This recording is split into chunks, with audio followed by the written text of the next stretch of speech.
ప్రియమైన మిత్రులకు, స్నేహితులకు, సన్నిహితులకు నేను మీ నటరాజు రవీంద్ర. ఆహ్, ఈరోజు నేను మిమ్మల్ని అడుగుతున్న విషయం ఏంటంటే, నా ఓటు నోటాకి, మరి మీ ఓటు దేనికి అని నేను అడుగుతా ఉన్నాను. ఇలా ఎందుకు అడుగుతున్నానంటే, ఈరోజు దేశవ్యాప్తంగా పార్లమెంటరీ ఎలక్షన్కి అంటే మెంబర్ ఆఫ్ పార్లమెంట్ ఎలక్షన్స్ జరుగుతూ ఉన్నాయి దేశవ్యాప్తంగా.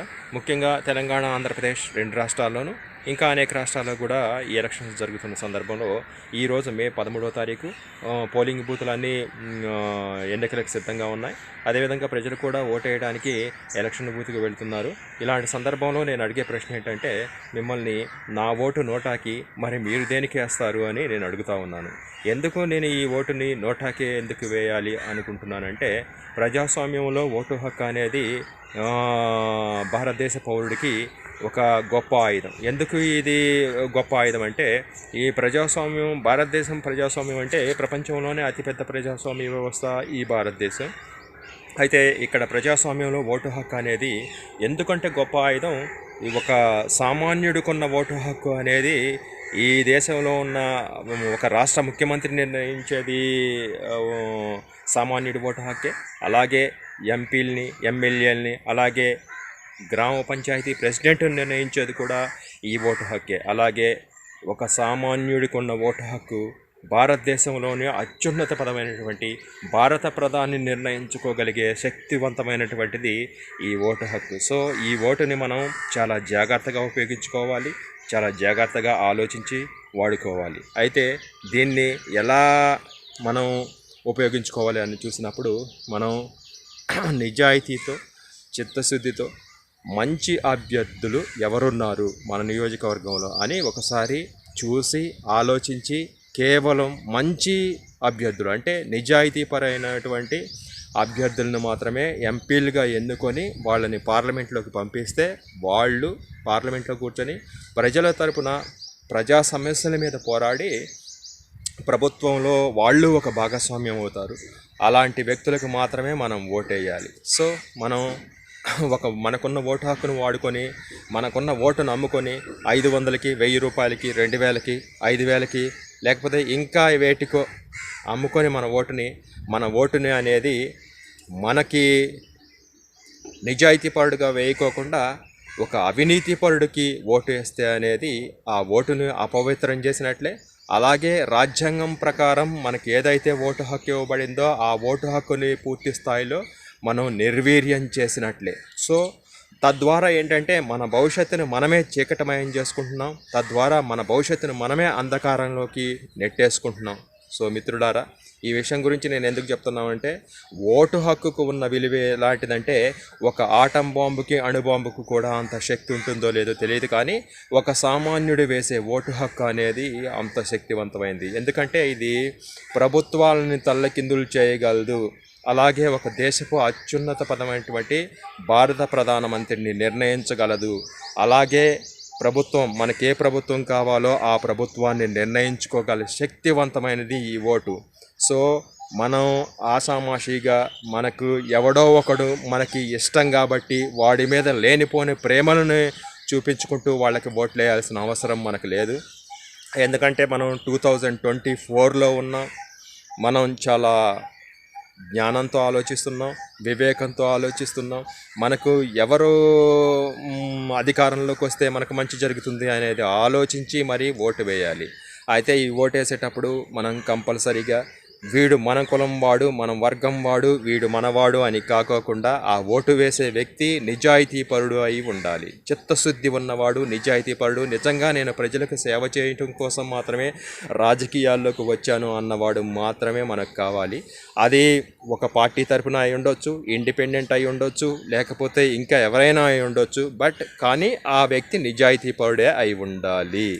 సో కానీ ఆ వ్యక్తి అవినీతికి పాల్పడేవారైతే వాటికి ఓటు వేయటం అనర్థం.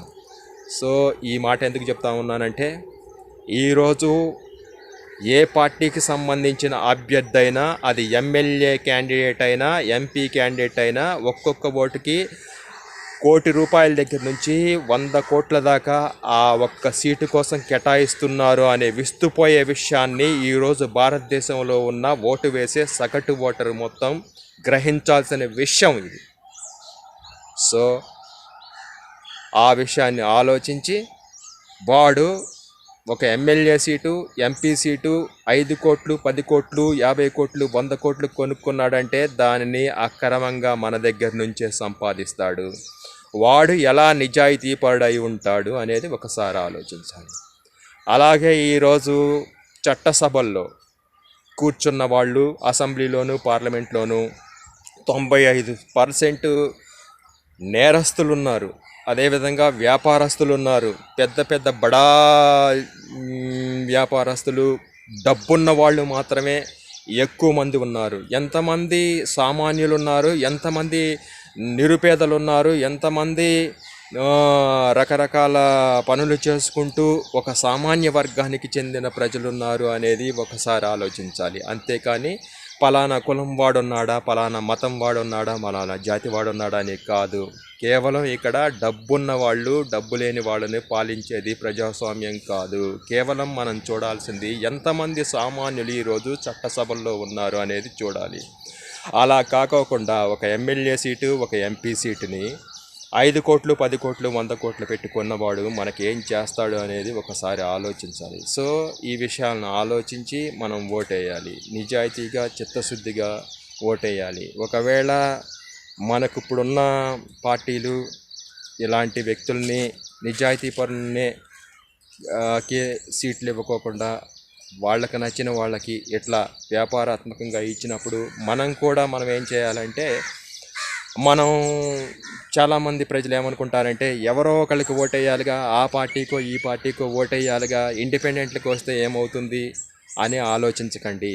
ఎందుకంటే 2 సంవత్సరాల క్రితం ఆ పాకిస్తాన్ పార్లమెంట్లో వీధి కుక్కల్లాగా పార్లమెంట్లోనే ఎంపీలు కొట్టుకోవడం చూసాం మనం. 286 మంది ఏమో ఉన్న ఎంపీలు. అయితే ఆ పార్లమెంట్లో మొన్న 1 సంవత్సరం క్రితం జరిగిన ఎలక్షన్లో పాకిస్తాన్ ప్రజలు తీసుకున్న నిర్ణయం ఏంటంటే, ఏ పార్టీకి అధిక భారీ మెజార్టీ ఇవ్వకోకుండా 100 మంది ఇండిపెండెంట్లని, సామాన్యుల్ని చట్టసభకు పంపించారు. సో ఈ విషయాన్ని ఒకసారి గుర్తుపెట్టుకోవాలి.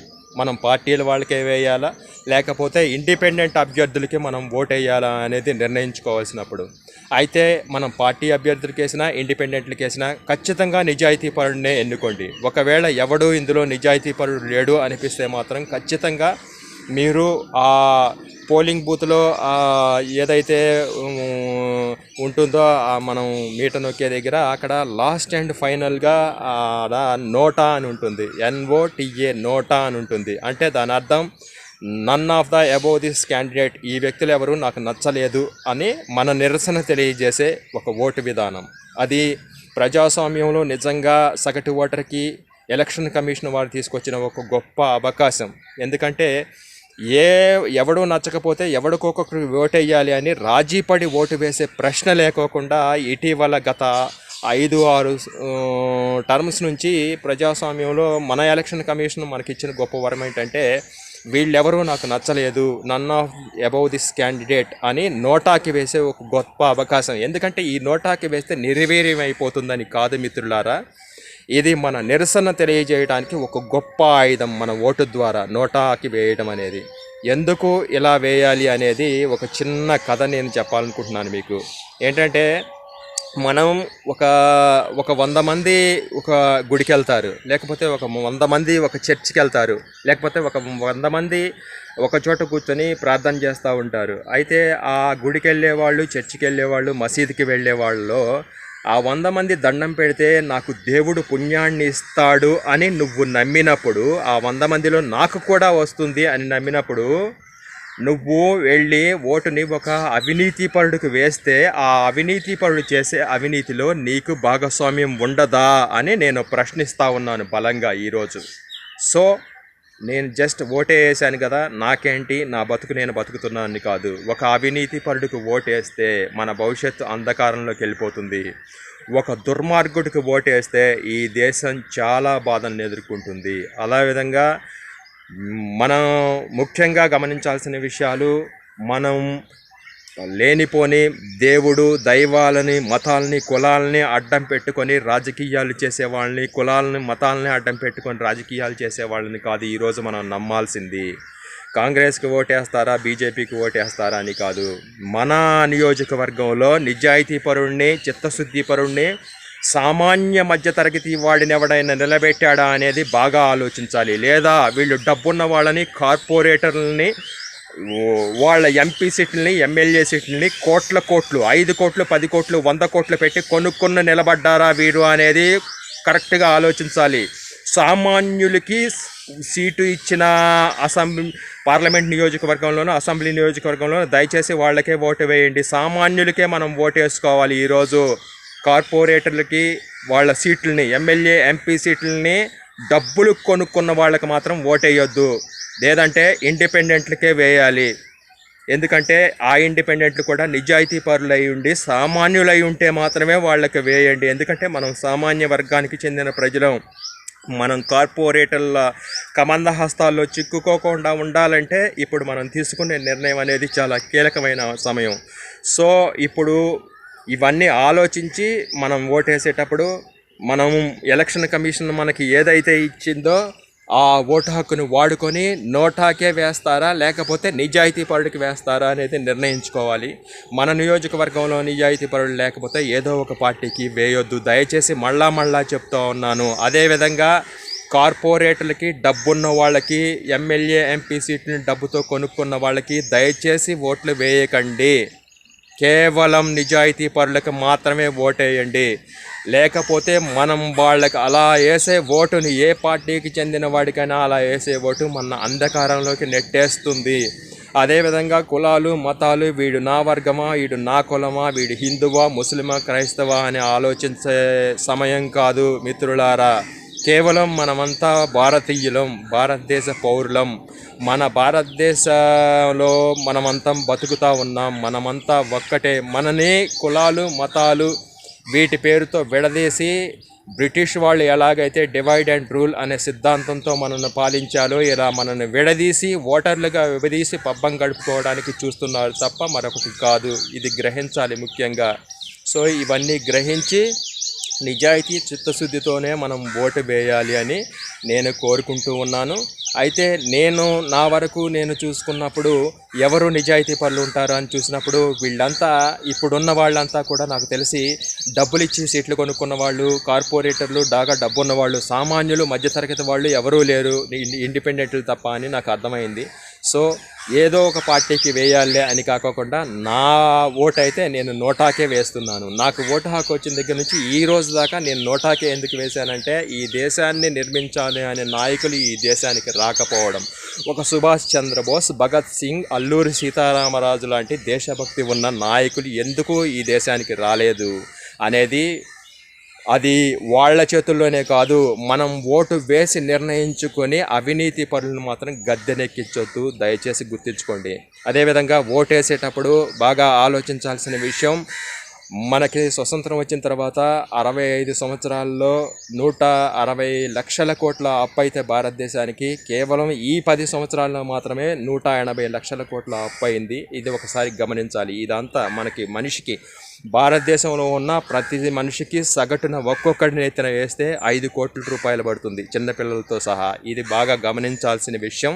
సో ఎట్లాగే మనం ఎవడికొక్కొక్కడికి ఓటేద్దాములే అని కన్నా నిర్ణయించుకుంటే భవిష్యత్తులో మన దేశం ఆర్థిక మాధ్యంలోకి వెళ్ళిపోతుంది, అంధకారంలోకి వెళ్ళిపోతుంది. వీటిని మాత్రమే మనం గుర్తించాలి. అంతే తప్ప రాముల వారికి గుడి కట్టారు, అక్కడ మసీదు కట్టారు, ఎక్కడో చర్చి కట్టారు, ఇవి కాదు మనకు కావాల్సింది. మన దేశాన్ని నిర్మించే గొప్ప పార్టీలను మాత్రమే ఆదరించాలి. అలాంటి పార్టీలు ఇప్పుడు లేకపోతే భవిష్యత్తులో ముందు ఒక మంచి పార్టీలు వస్తే వాటిని ఆదరించాల్సిన అవసరం మనకి చాలా ఉంది. అదేవిధంగా ఒక కార్పొరేట్ రాజకీయ పార్టీలని కాకోకుండా మనలాగా సామాన్య మధ్య తరగతి వర్గం నుంచి వచ్చిన మనుషులు పెట్టిన పార్టీలకి మనం మద్దతు తెలియజేయాలి మిత్రులారా. ముఖ్యంగా ఆలోచించి నిర్ణయం తీసుకోండి. నా ఓటు అయితే నోటాకే, మీరు ఓటు ఎవరికి వేస్తారు అని నేను అడగటం లేదు. ఎవరికి వేసినా సరే నిజాయితీగా చిత్తశుద్ధితో మీ ఓటుని వేస్తారని మనసా వాచా కర్మన కోరుకుంటా ఉన్నాను. ఎందుకు ఇలా కోరుకుంటున్నానంటే ఈ ప్రజాస్వామ్యంలో ఓటు హక్కు అనేది చాలా ఇంపార్టెంట్ మిత్రులారా. మరీ నేను ఎందుకు ఇలాగా వేడుకుంటున్నానంటే, దయచేసి మన దేశాన్ని అంధకారంలోకి నెట్టొద్దు. మనం వేసే ఒక్క ఓటు, ఒక్కొక్కడు వేసే ఓటు ఈరోజు ఒక శిలాశాసనం లాగా శాసిస్తుందని గుర్తుపెట్టుకోండి. ఒక ఓటు అనేది సామాన్యమైంది కాదు. దయచేసి దాన్ని 500కి, 1000 రూపాయలకి, 2000కి మందు బాటిల్కి, బిర్యానీకి, బీర్లకి అమ్ముకోవద్దు. ప్లీజ్ దయచేసి అర్థం చేసుకోండి. నిజాయితీ చిత్తశుద్ధి ఉన్న నాయకుడిని మాత్రమే ఎన్నుకోండి. మోస్ట్లీ ఒక ఎమ్మెల్యే, ఒక ఎంపీ క్యాండిడేట్ డబ్బులు ఇచ్చి సీట్లు కొనుక్కున్న వాళ్ళకి అసలు ఓటు వేయొద్దు. అదేవిధంగా మన దగ్గరకు వచ్చి మన సమస్యలు పరిష్కరిస్తాడు, వీడు మనవాడు అనుకున్న వాడికి మాత్రమే వేయండి. అలాంటి వాళ్ళు లేకపోతే ఎవడో ఒకడికి వేద్దాము అనుకోకుండా ఆ బ్యాలెట్ పేపర్ ఏదైతే ఉందో అందులో లాస్ట్ అండ్ ఫైనల్గా NOTA అని ఉంటుంది. నోటా అంటే none of the above this candidate, దానికి మాత్రమే వేయండి. ఎందుకంటే ఈ ప్రజాస్వామ్యంలో మనకి నిరసన. సో అది అలా వేయడం వల్ల ఏమవుతుందంటే, చాలా ఓట్లు నోటాకు పడ్డప్పుడు ప్రజాస్వామ్యంలో రాజకీయ పార్టీల మధ్య ఒక ఆలోచన స్టార్ట్ అవుతుంది. ఏంటి ఇట్లా అంటే, మనం నిలబెట్టిన క్యాండిడేట్లు వీళ్ళకి నచ్చలేదా ఏంటి, మన రాజకీయ విధానాలు నచ్చలేదా అని వాళ్ళు పునః పరిశీలించుకోవడానికి ఒక గొప్ప అవకాశం ఉంటుంది. సో దీన్ని మనం బాగా ఆలోచించాలి. నోటాకి వేస్తే ఏమవుతుంది అంటే, నోటాకి వేస్తే కూడా చాలా ఓట్లు నోటాకి పోలైతే ఖచ్చితంగా భారీ మార్పు అనేది రావటానికి ఆస్కారం ఉంటుంది మిత్రులారా. అదేవిధంగా మనం ముఖ్యంగా ఫైనల్గా నేను చెప్పే మాట ఏంటంటే, మనం చేసే ప్రతి పని మన జీవితాన్ని నిర్ణయిస్తుంది. మనం చేసే ప్రతి పనే మన భవిష్యత్తుని నిర్ణయిస్తుంది. మనం ఒక అవినీతి పరుడికి ఓటేస్తే వాడు చేసే ఒక్కొక్క రూపాయిలోనూ, వాడు చేసే అవినీతిలోనూ మనకి ఖచ్చితంగా భాగస్వామ్యం ఉంటుంది. ఇది 100% నిజం. భగవంతుడిని నువ్వు నమ్మితే, చర్చికి నువ్వు వెళితే, మసీదుకు నువ్వు వెళితే అక్కడ నీకు పుణ్యం వస్తుంది అని నువ్వు నమ్మితే, ఇక్కడికి వెళ్ళి ఓటేస్తే దుర్మార్గుడికి వేసిన ఓటు వలన అది నీ జీవితాన్ని అంధకారంలోకి నెడుతుంది అనే విషయాన్ని బాగా గుర్తుంచుకొని మరీ ఓటేయండి. సో నేను మీ నటరాజ్ రవీంద్ర కల్కి. ఎందుకు ఈ వీడియో నేను చేస్తూ ఉన్నానంటే, ఈ దేశపు రాజకీయాలను చూసి నాకు విసుగెత్తిపోయి బాధేసి ఏంటి ఇది పరిస్థితి అని నేను పెడుతున్న వీడియో. దయచేసి దీన్ని మీరు షేర్ చేస్తారని కోరుకుంటున్నాను. అదేవిధంగా మన ఛానల్ అనేది కల్కి నవభారత నిర్మాణ్. ఈ ఛానల్ని దయచేసి చూసిన వాళ్ళందరూ సబ్స్క్రైబ్ చేసుకోండి. ఇలాంటి వీడియోలు అనేక చేద్దాం. అదేవిధంగా భవిష్యత్ రాజకీయాల్లో మన వంతు కర్తవ్యంగా మనము ఏం చేయాలి అనేది ఒకసారి ఆలోచిద్దాం. ఇలాంటి వ్యక్తులు ఎవరైనా ఉంటే దయచేసి నన్ను కాంటాక్ట్ కాండి. నేను ఖచ్చితంగా దిశను నిర్దేశించుకుందాం. మనల్ని మనం పాలించుకునే దిశగా అడుగులు వేద్దాం. మంచి ఈ దేశంలో ఉన్న ప్రజాస్వామ్యాన్ని నిలబెడదాం అని మనస్ఫూర్తిగా కోరుకుంటున్నాను. ఎందుకంటే ఇది ఈ దేశంలో పుట్టినందుకు మన వంతు కర్తవ్యం. ఈ దేశంలో మనం పుట్టినందుకు ఈ దేశాన్ని మనకనుగుణంగా మార్చుకోవడం, ఈ దేశాన్ని మనం పాలించుకోవడం అనేది, బాధ్యతాయుతంగా పాలించుకోవడం అనేది చాలా అవసరం. సో ఈ దేశ పౌరులుగా మన కర్తవ్యం. ఈ దేశానికి మనం అంటే అంతకంటే ఏం చేయగలం. సో ఈ సందర్భంలో నేను చెప్పేది ఏంటంటే, పుట్టుక నీది, చావు నీదే, కానీ నీ బ్రతుకు మొత్తం ఈ దేశానిదే అని గుర్తించేలా భవిష్యత్ తరం నాయకులు రావాలని కోరుకుంటూ నేను మీ నటరాజు రవీంద్ర కల్కి. Thank you. నా వీడియోని దయచేసి ప్లీజ్ షేర్ చేయగలరని మనస్ఫూర్తిగా కోరుకుంటున్నాను మిత్రులారా. Thank you very much.